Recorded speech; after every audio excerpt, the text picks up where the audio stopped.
Do you want one of those ultra attacking formations that just completely outruns your opponent? We've got a good one today, squad. Let's get into it. A very good day to you, squad. I hope you're doing well, and if we haven't met before, my name is Brabsy, competitive FIFA player and your FIFA 21 coach. We've got an absolute banger of a formation today, so come on in, let's get into it. This is the best 4-1-2-1-2 custom tactics, and for the next few minutes I'm going to show you exactly how to set it up to get the most out of it. If you've got any questions at the end of it, of course we are a community here, drop them in the comments section and I will get straight back to you. And so you don't miss out in future, hit that subscribe button while you're there to get all the latest content as and when it drops. Okay team, as always this is the chemistry formation. Use whatever formation you want to give yourselves 100 chemistry. Instead, what we're going to do is hit the L2 button, or LT on Xbox, go to custom tactics, L2 again, and then choose any one of these slots to set your formation up in. Does not matter which one, it will play the same once we've set it up. Let's get this bad boy on the road. Defensive style, we want to change this to press after possession loss. Works really effective on this formation with the instructions that we're going to apply. The width is a pretty easy one. At the moment, a lot of people don't know what formation to use. I've noticed even content creators themselves have played it safe with 4-4-2s and 4-2-3-1s. So most people are playing with wide players, so leaving that at 5 is absolutely fine. If you do come across anyone that's playing a more narrower formation later into the game, just dip it down to 4 just to tuck your fullbacks in, but 4 or 5, absolutely spot on. Moving on onto the depth, and this is another one that I think a lot of people are overcompensating with. I've seen some people suggesting going for 2 and going for 3. Please don't go any lower than 4. Do yourself a favour.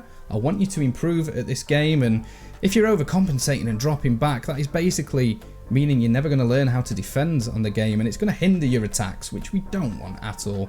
4 is perfectly fine. Offensive style, we're going all in on this formation, back to front as quickly as possible. The instructions work really well with it. We're going 4 fast, build up. Width, same as defense, 5 is absolutely perfect for this formation, and players in the box, leave that on 6. Corners, I leave that on 3 because corners are really powerful at the moment and you do want your centre backs to be in the box, whereas free kicks I just bump down to 2 just so I don't get caught on any counter attacks. Into the magic room we go, player instructions. Instructions then team, boy oh boy have we got some tricks up our sleeves, so let's start with the attackers. So this is slightly customizable to your squad, but there's 4 of these that are going to be the same regardless, and that is stay central, stay forward, and normal interceptions. The attacking runs depend on what type of player you've got. You'll see in some of these demonstrations I use Mertens and Immobile. So of course Mertens you want getting in behind, Immobile you want as a target man. In this particular formation I've got Aguero and Son, who are both very well balanced complete forwards, so I leave them both on mixed attack and let them decide whether they're going to come short or take a run in behind. Now to complement this front two with our central attacking midfielder, we've got these on stay forward as well, get into the box for cross, stick to position on positioning freedom, and normal interceptions.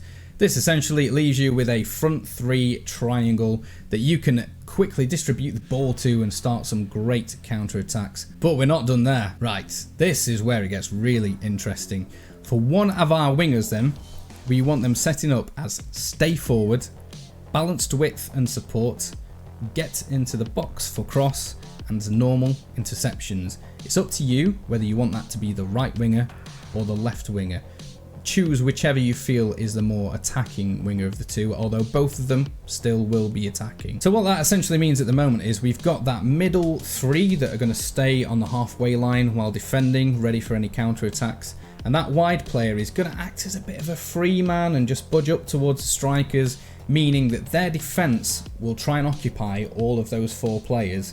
Meanwhile, your other winger is going to be an unmarked man. So let's go over and have a look at those instructions. So this winger we want as come back on defense.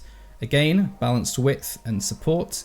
Get into the box for cross and normal interceptions. So this winger instead on defense is going to tuck in and just sit near where the CDM sits to give you an extra couple of players in midfield. But on attack, that winger will go straight back out to their wing and start moving forwards, quite often unmarked by the opposition defence because of the fact you've already got 4 players up there. And this is where this formation really gets interesting. You will see it in the demonstrations. Of course, this is all a little bit attacking, so to cover ourselves defensively, our CDM wants to be balanced defence, drop between defenders, normal interceptions and cover centre for their positioning. This CDM will basically keep to their position, sweep up in front of the back four, and when it gets deep into your own half, they will then sit back in with the CBs to almost make a back five for you while you're defending, which is exactly what we want. And finally, to complement all of this, our back four are all on stay back while attacking. To utilise the fact that we're a counter-attacking team, we need to make sure we've got a solid defence back there. The beauty is, because we're on press after possession loss, your left and right back will push forward and try and win the ball back early, but will not push too far as to leave your centre backs isolated. Right then team, those are the instructions. Let's get into the game demonstration and see what this can do. So then, this formation is not just potent because of the way it attacks, but also by the way it defends. Press after possession loss means your players will try and retrieve the ball as quickly as possible to carry on where you left off. And a goal! That is a very bright start. Perfect way to open. Having your back four on stay back while attacking, whilst having a CDM mopping up in front, means you won't get caught out on any counter attacks. Meanwhile, that CDM can be used to reboot your next attack. The beauty of this formation is you don't need to rush your attacks. You can use the width and the players in the middle to dictate the pace of the play and work out that perfect opportunity to strike.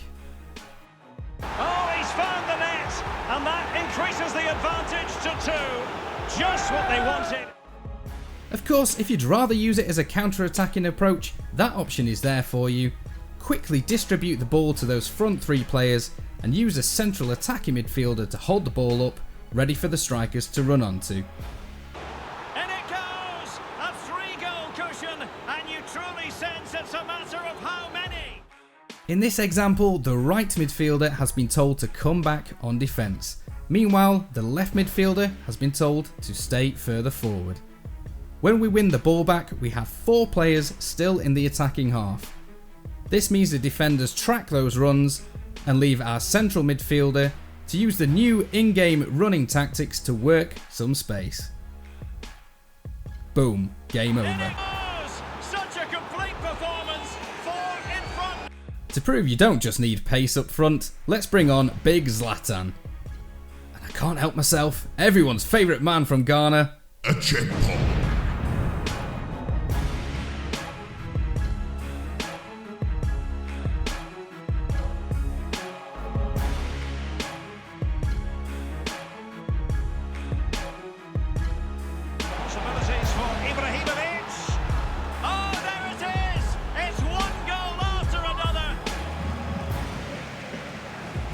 Pressing high, and they have the ball again.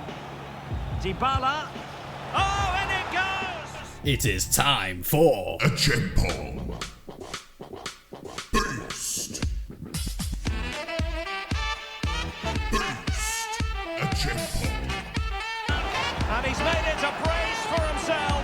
The defender's just unable to stay with him, and he's having a field day. Of course, this formation isn't just about using the central areas. If your opponent manages to crowd them out, you can always switch up the way you use it and instead focus more on the wide play. You will always have that extra man to start whipping the balls into the box. And a goal to square the game.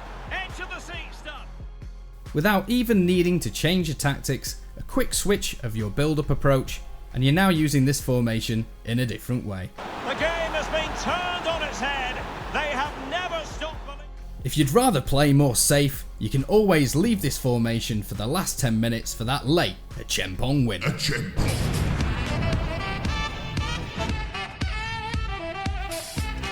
It's a different FIFA, but it's still the same outcome. Boost. But as always, Brabbsy recommends using this from the start to build up those rage quits.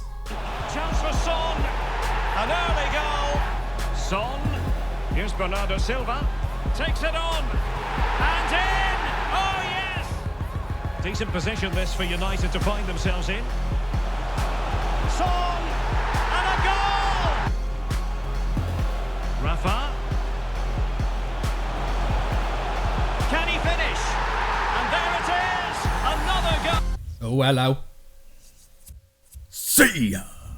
So there we have it, team. Good luck with this one. Give the video a thumbs up and let me know in the comments what you think about this. And as always, if you haven't subscribed already, go ahead and join the squad. And I'll see you on the next one. Take care. A champ.